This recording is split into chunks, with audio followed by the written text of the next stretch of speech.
The final day of the training is a 24-hour period. It takes them out of any form of comfort zone and puts them into some form of harsh reality.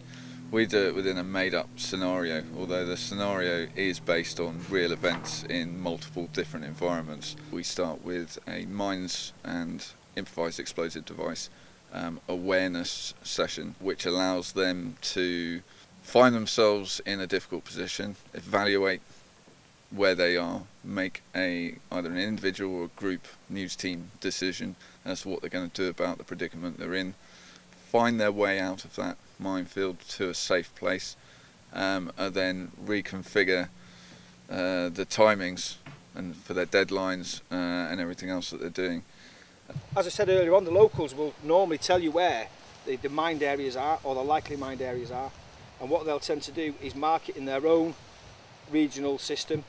Such markings you might see is just simple posts with bottles or Coke cans, but that's the importance of speaking to the local population in that area, because they'll tell you what system they're using. They are led by the fixer to a series of what could be called aggressive situations, where there's no immediate violence, there's a cultural difference, there's a language barrier.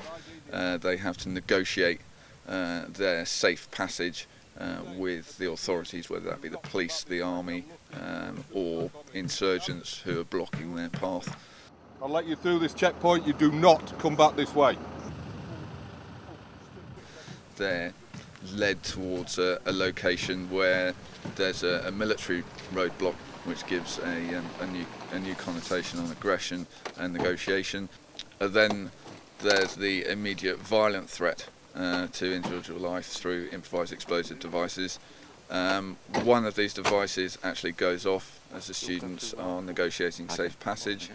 One of the soldiers loses a leg in the explosion, and it's played out by combat trauma amputees who provide these services for the military, for the police, for various other organisations. It's incredibly realistic and can be quite frightening.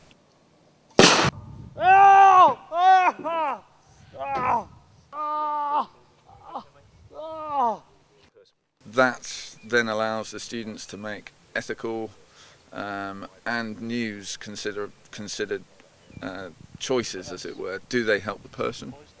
Do they not? Do they cover the story? Do they run away? Are they afraid that another bomb's going to go off? It's all these different things. You need to make up your mind when you're coming on a course like this and seeking a career that might potentially take you to these environments. You need to remind yourself that you're a journalist. You are there for one reason. Look after your team, look after yourself, get your story.